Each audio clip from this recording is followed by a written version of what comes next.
Welcome to 123 Minimize with Jody and Linnea, the podcast where we discuss easy minimalism for busy moms. Whether you're a new mom in need of practical decluttering tips or an experienced parent seeking simplified routines, you've come to the right place. I'm Jody, wife and full-time working mom of 4. In 2017, I founded the Minimalist Mom Facebook group, now with over 270,000 members. My passion is creating a simple, healthy, and happy home where my family can thrive. I'm Linnea, a homeschooling mom of 4. In 2021, my family and I sold our house, downsized to a 36-foot travel trailer RV, and embraced minimalism. Living with less has been liberating, and I'm thrilled to share tips and experiences to help you simplify your life. Whether you're sitting down, getting stuff done, or lacing up your walking shoes, welcome to the 123 Minimize podcast. So today we are visiting with Kelly from Los Angeles, California. Kelly is a wife, a mom of 2, and works full-time for her company, The Voicecaster, which is a voiceover casting and recording studio.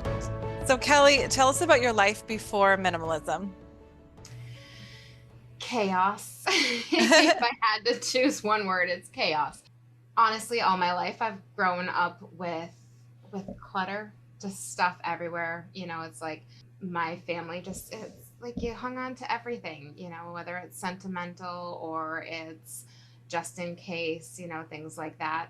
And so, you know, of course I carried that into adulthood. And now it's just gotten to the point with kids and stuff. It's like, it's just so overwhelming that, you know, I decided it was time to do something because there's just so many things and it was just so much to deal with on a daily basis. So many things to think about, to physically deal with. And yeah, so it was chaotic. Yeah, absolutely. So how did minimalism find you, or what inspired you to start your minimalism journey? So it was actually just over a year ago now that I just started to see things online, and I was like, I need to figure out how I can just downsize a little bit. It's just we had so much stuff. I think a big part of it was, you know, we had a 2-year-old when the pandemic hit. And so it was like we couldn't go to the playground and we couldn't do all of the things we were so used to doing that I think we overcompensated with, like, oh, we need a new toy, or hey, we need an indoor trampoline. And we lived in a condo, so it was like we didn't have a backyard. We just had a patio. So it just felt like we just kept buying to overcompensate. And it started, you know, of course, then everything opened back up and we still had everything a kid could ever want in our house, and it was just overwhelming. And I think I just kept seeing things online and, you know, just reading about things about how simplifying, and I was like, I hung on to the word simplify. Yeah. And I think that's what kind of led me to minimalism and really kind of kickstarted it. I just started, you know, watching different, you know, YouTube channels and podcasts and things like that, and just getting ideas.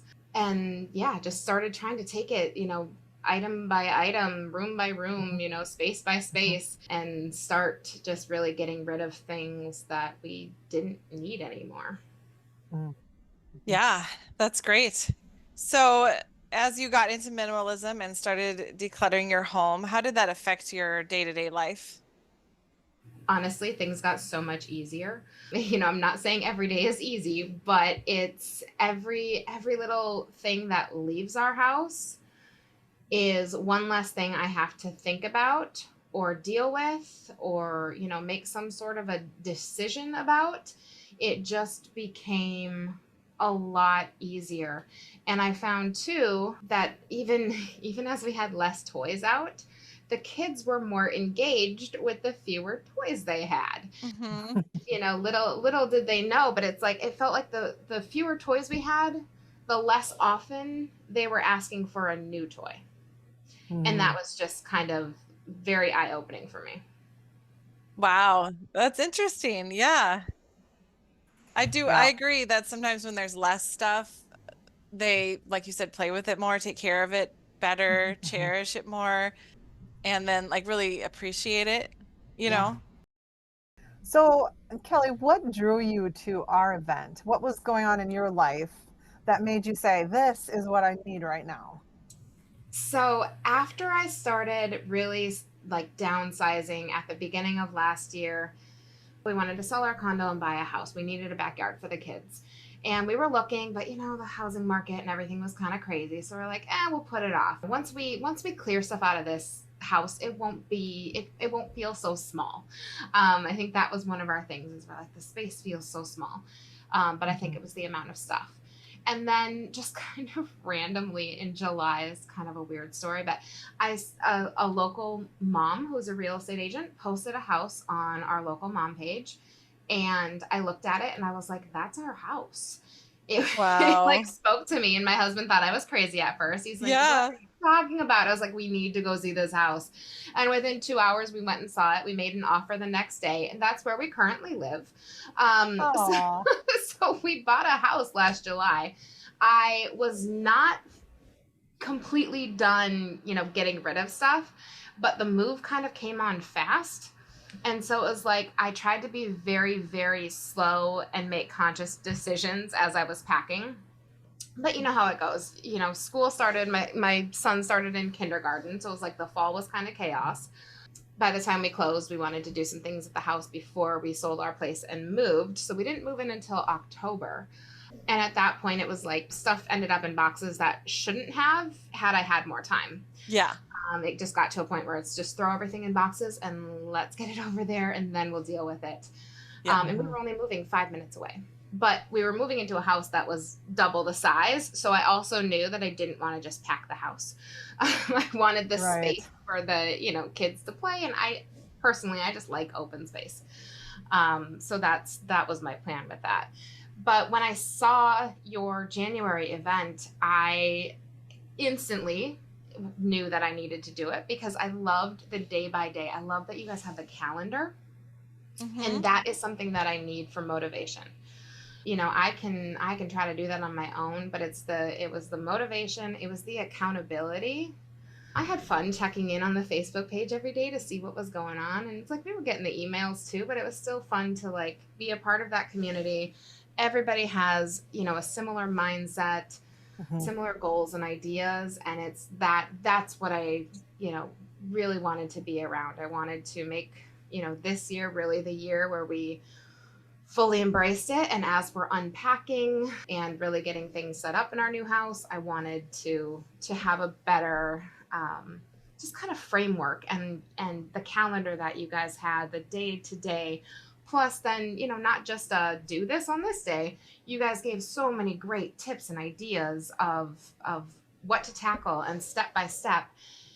And I'm a planner, and that was huge for me. It's like I just like I run a business, and it's like I have to have step-by-step plans for things.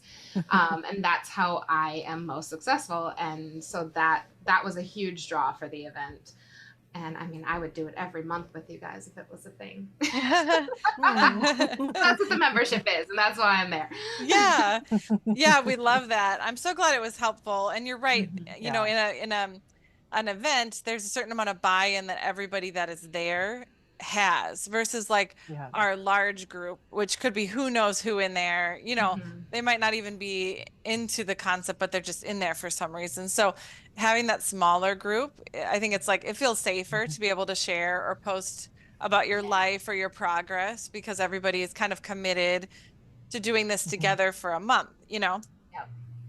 So Especially before and afters, I'm always hesitant to share that like kind yeah. of vulnerable side when there's Uh-huh. so many people. And honestly, I'm kind of terrible at taking before and afters just because I forget. It's like I Yeah. have something half done before I remember to take a picture. Yes. But when I do remember, it is so motivating. And so I'm really trying to get into that habit. Even if it's I take pictures even long before I do it, then I try to see like, did I take a picture of this room before I was, or this drawer before I tackled it, Yeah. Yep. Mhm. So you mentioned that you work full time, and I'm sure there are lots of moms listening that also work full time. I work full time myself. And it can be very overwhelming when you're just starting to learn about minimalism and the idea of decluttering your home because it can feel hard to take it on. Like, am I going to be successful on top of spending a lot of my week working, But in those 4 weeks that you were in our event, you were very engaged and made a lot of progress. So what advice could you give other moms who are in a similar situation where they're just getting started, but they have, limited time to spend each day because they work full time outside of home activities?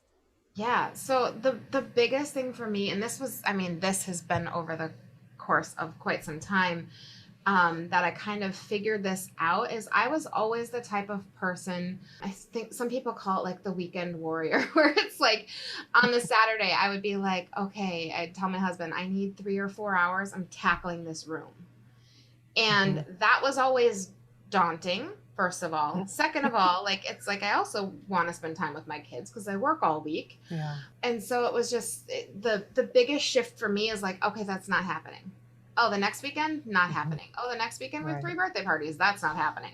And so for me, I feel like the biggest shift was 10 minutes at a time, 5 minutes at a time, one item if you have to. It's like I will walk through my house now, and if I see something out of place, I'll go and I'll put it back. Or if I see something where I'm like, why do we still have this? I will get rid of it.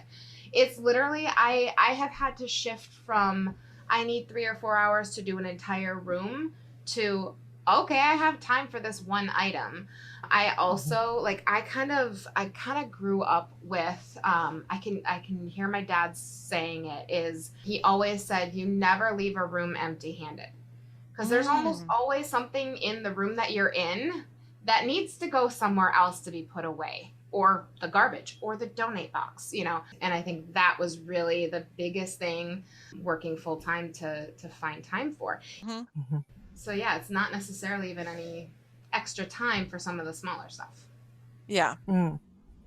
Well, and that's so empowering for people, because when you're on the other side of this, you still are thinking that you need all those hours. Because I relate to this. I've had such a hard time overcoming that all or nothing mentality. And when you feel that way, it really feels like I'm not going to make progress. There's no way I'll make progress unless I have these 3 to 4 hours or half a day, and to be able to see progress with those little bits, that's just so empowering. And I think even for moms that don't work full time but are just have really busy schedules with other things, I think that's really relatable for them too. So thank you for sharing that. That's so encouraging. Yeah, I mean, even stay at home moms, it's like you've got your hands full. Like, yeah, you're at the house all day, but that doesn't make you any less busy than working full time. That's beyond a full time job as far as I'm concerned. Yeah, absolutely. People, that are home, especially with babies and toddlers, they're making the messes as fast as you can clean them up. Yeah. So you're even if you don't have a lot of toys, you're picking them up maybe 20 times a day, or they play or whatever. But you know how little toddlers, like, they dump out the basket and then they get bored of it. And so if you put it back, then they want to do it again. And, and it is hard to get to the other stuff. I mean, yeah, moms are just busy. I think there is no way around it. It's not a competition. We're all just busy. And how can we make it work for our family, so that we enjoy our life and make cleaning a lot faster and easier too. So Kelly, during the event, you mentioned with our community in there that you had sold something that you were getting rid of, something that you didn't need anymore. And through that experience, you had a mindset shift that happened. Can you share that with us? Yes. So I had, and a lot of people, if you have young kids, you've probably seen them, those Munchkin 360 cups to drink out of. For whatever reason, we had 6 of them brand new, still in the package and everything. It's just not something that my kids ever used. And so I was like, I'm just going to sell them as a set. I know, I've seen on the local mom page, a lot of people like selling these kind of things. I'm like, I'm just going to sell it. And I was like, I'm just going to sell all 6, 6 at once, get them out the door. And I priced it at like $12 or something like that, something cheap to get it gone. And then I started having people comment being like, can I have the pink one and the orange one? Oh, if you're going to split them up, I'll take the blue one and the green one. And I'll take the other pink one and the other blue one. And it was like this whole thing. And I was like, okay, I guess nobody wants them all, which I get it. I wouldn't buy 6 at once, but that's me. But I was like, okay, so I guess I'm just going to do 2 at a time. And each of them were like, I'll give you $5. So I'm like, okay, I'm making $15, I guess, instead of 12. But oh my goodness, it was the back and forth. The when can you pick it up? Oh, I'll be there tomorrow at 2:00. Okay, great. I'll put it outside for you so I don't have to wait around. I put it outside. The next day it's still there. So I'm reaching out again, like, hey, are you gonna pick this up? Another person, I was like, hey, you claimed these. I haven't seen payment yet. Do you still want them? Like, it just ended up being like way too much time for $15. I was like, I don't even think it was $15 an hour of my, time dealing with it and stuff. So it was like, I mean, I probably spent 2 or 3 hours between taking pictures, listing it, and then talking to all the different people, coordinating everything just to get it out. And in that moment is when I really realized that, like, nope, this should have just gone in the donate box. Yeah, I think it's so important to have that price point like you talked about. Like, is it a piece of furniture or something large where it's going to be worth your time?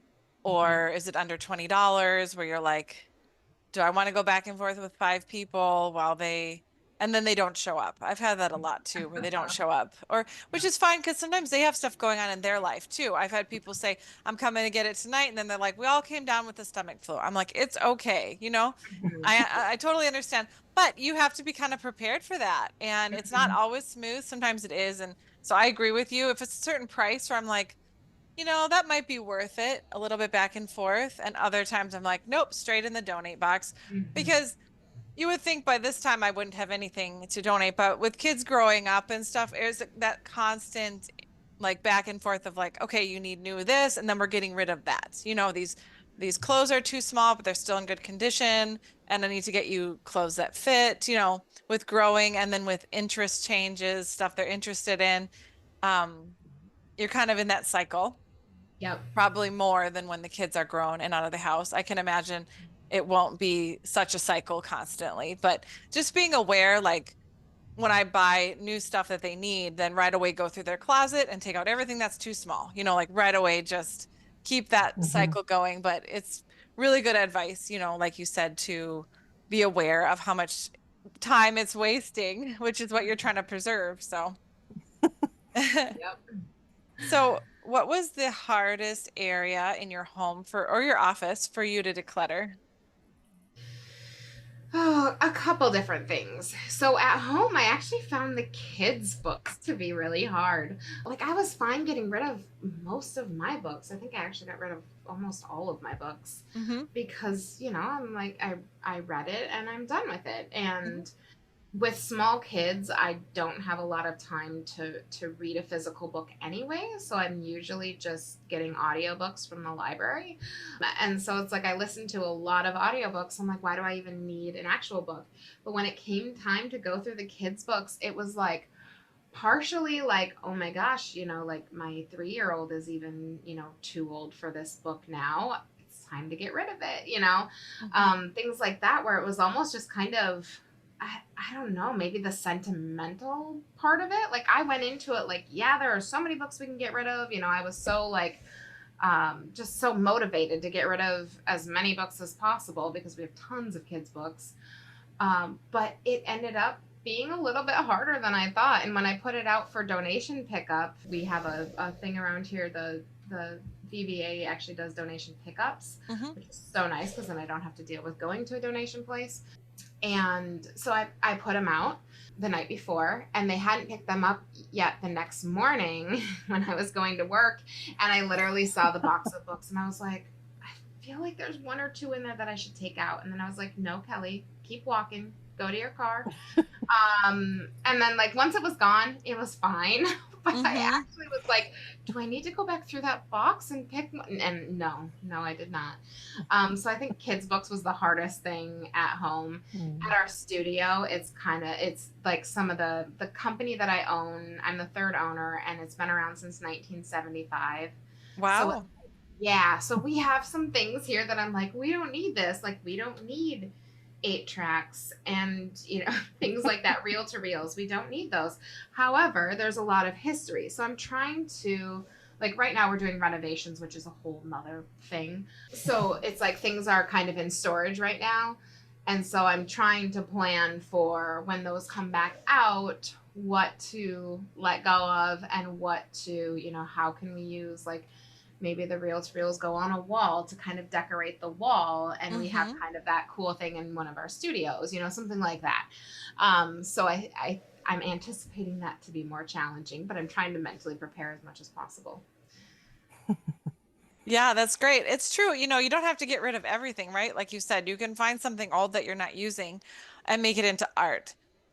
As long as you Mm-hmm. display it, versus like shoving it in a closet, I'll deal with that later and it sits there for 20 years, right? But if Mm-hmm. you can find a use for it that like, wow, this would be perfect for the studio, then it still works, it still totally serves that purpose, which I think is great. I think that's going to look great. Mm-hmm. I Yeah, I agree. thought it would be a fun idea to, put them on display. Because, yeah, like you said, I don't want them in a box somewhere. We don't need to fill up closet space. Mhm. Um, Mm-hmm. so yeah, trying to find a creative way to keep them and make it fun for the studio and everybody who comes by too. Mm-hmm. So, is your significant other on board, and how has that been going? So if I had to describe him in one word, I would say, oh, I guess there's two words: collector and maximalist. Mhm. Mhm. So for the most part, he's totally fine with everything that I'm doing. It's like I talk to him about it. He looks at me sometimes like I'm a little bit crazy, and that's okay. He's totally on board with it when it comes to like kids' toys and stuff like that. When it comes to his stuff, I don't touch it. It's like when we moved into our Mm-hmm. new house, there was one room that we were like, I told him, I was like, you can have this room. So your figures and all that kind of stuff are not allowed in the living room anymore. They are not allowed in the den. They're not allowed in our bedroom. But you have this entire room for yourself. And so I Mhm. gave him a room, and I mean, he's got almost 20 like bookcases and cube things in there. It's a pretty big space, and he's got collections of board games. I mean, you'd walk in there and think it was like a board game store, and like comic books and stuff like that. So I gave him his space, and I'm like, that's fine. You do whatever you want in your space, and then the rest of the house, we'll keep as clutter free and minimal as possible. Yeah, I think it's really important to like you said, respect other people's like stuff and space, right? Because some people will go in and they'll just decide to be a minimalist. They don't really get buy-in from anybody in the house, and then they kind of steamroll the whole family. But Mm-hmm. I don't think it really works long term. And I feel like people just pull back a little bit harder on what they want and what they have. And so I think it's really wise to kind of have that gentle or here's your area, but I need this for my space. I need it to look clean so I can think. And so it's easy to pick up at the end of the day or whatever. So I think you're really wise in going that direction for sure. Mm-hmm. What do your kids think about your minimalism journey? I don't know if they fully realize, what's going on. Sometimes they'll be like, "Oh, I think that toy got lost in the move," and I'm just like, "Okay, I'll let them think whatever." And then there are times like I think Christmas time is when it really sunk in for my son, because I had him pick out a toy that we could donate to Toys for Tots.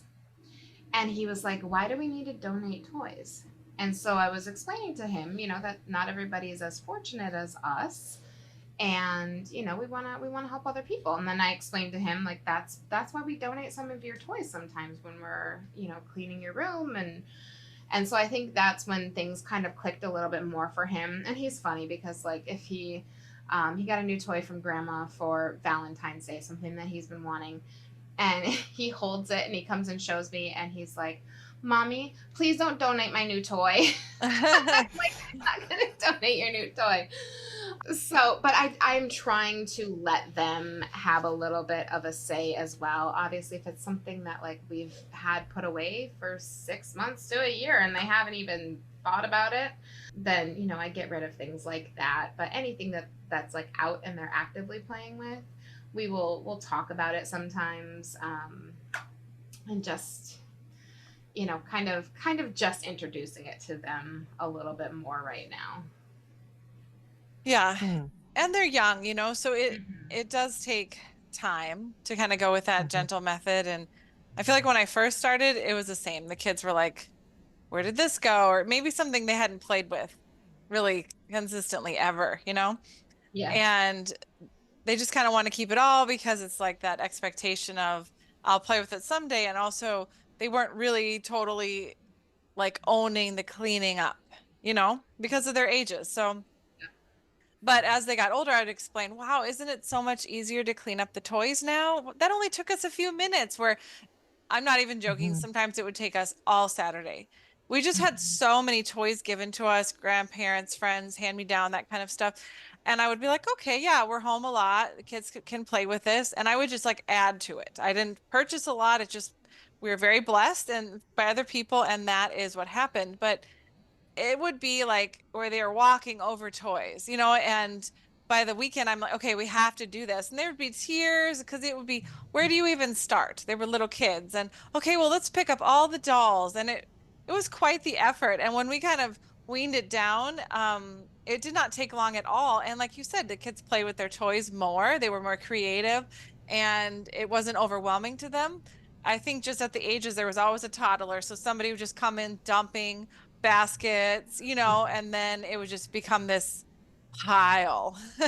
So Mhm. they started Mhm. to see that benefit. And so now at their ages, they're like, I'm done with this. Can we give this away to somebody? It's not as hard for them to get rid of stuff because they know it's easier to pick up after, themselves. And also they know that it will make somebody else happy. It's not going in the trash, Yeah.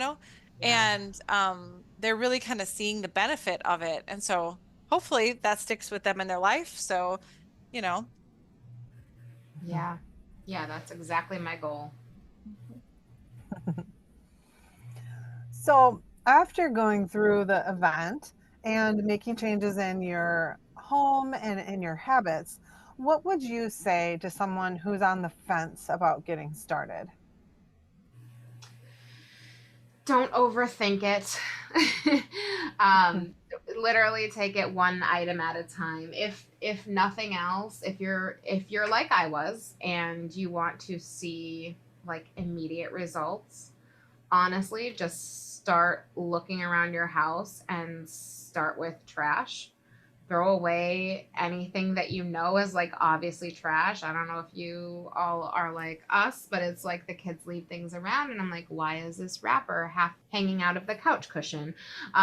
Things like Mhm. that. And it's like even just picking up garbage around the house makes a huge impact. So sometimes when I kind of feel stuck, that's one thing that I do. And it's like, I don't have to make any decisions. Am I going to donate this? Am I going to get rid of it? What am I doing with this? So that is a great place to start. And also just literally start with one drawer, one shelf, one item. Um, is really the biggest thing. Take 5 minutes. Don't be like me and feel like you need hours and hours. Just a minute or two here and there can make such a huge difference. And my other thing is starting with something that is easy, something that doesn't have like sentimental value. I think starting in like a bathroom is probably one of the easiest places to start. That's where I started last year when I started this whole thing, because most stuff in the bathroom I'm not like connected with, so I can, kind of have a little bit more of that detached, do I really need this or not, kind of Mhm. mentality. I love that. Hmm. Everybody has a different area of their home that is the easiest for them, And so just identifying that in yourself gives you that momentum and kind of exercises that decision-making part of your brain where you don't, you get your methods down, how you go, keep, toss, donate, or whatever, right? Mhm. So, um, finding that for your own home is a great place to start. No matter what our calendars or events say, like just starting somewhere is better than Mhm. nothing. Yeah. Mhm. So, is there anything else that you'd like to share with us about your minimalism journey? Honestly, I feel still so new to it, and it's just every time I do a little bit of something, it just feels better and better. And I just love having less to worry about, less to think about. I heard one time somebody talking about how everything in your house is basically something on your to-do list. You either have to dust it, or you have to put it away, or you have to clean it all the time, things like that. And that's something that's always stuck with me from those earlier days. So I think it's just getting started, and that's really what did it for me. Having those different goals each day, and also the flexibility of you talk to my husband and he'll be like, no, you need a routine, and you're not as able to be as flexible. And I think minimalism has actually helped with that, because it's like, okay, well, if I don't have time to do whatever was on my list, the bathroom, the kitchen, then I'm going to do something else. Or, oh, I have a sick kid, I'm sitting at the doctor's office. Okay, great. Oh, maybe I can go through and clean up some of my emails since I'm not home, to clean my kitchen drawer. So it's one of those things where it's like I'm finding myself thinking less about it and just doing things that I can do in those moments. And I think that's been one of the biggest shifts for me. And I feel like overall it's just kind of lightened the load. Minimalism has simplified things. My life feels less chaotic. My anxiety levels are down. I feel like when I'm home, I can just enjoy being with my kids more and not stressing so much. Oh, that's great. Yeah. It's awesome. Thank you so much, Kelly. Of course. Thank you. This is a great time to mention our upcoming Spring Declutter event in April 2024. We will be holding a 4-week Facebook event that has been designed to help you reach your minimalist goals. We will provide you with all the tools and the structure that you need to be successful. You'll receive a 70-plus page workbook and be a part of a private Facebook group for connection and accountability. We'll also provide you with guidance through daily tasks, tips, prizes, and coaching. Registration is now open at our website, and we would love to have you join us. We hope you enjoyed delving into this topic with us and found a few tips that might help you on your journey. We want to extend a heartfelt thank you to our amazing listeners for tuning in. Your support and curiosity are what keeps us going. For more tools and resources to help you on your journey toward a simpler life, visit our website, www.123minimize.com. If you found today's episode valuable, don't forget to subscribe to this podcast so you never miss an opportunity to explore new ideas and perspectives. And if you're inclined, leave us a review, which helps to spread the word to others who might enjoy the journey too. As always, feel free to connect with us on Facebook or Instagram to share your thoughts, suggestions, or just to say hi. Until next time, stay motivated. Take care.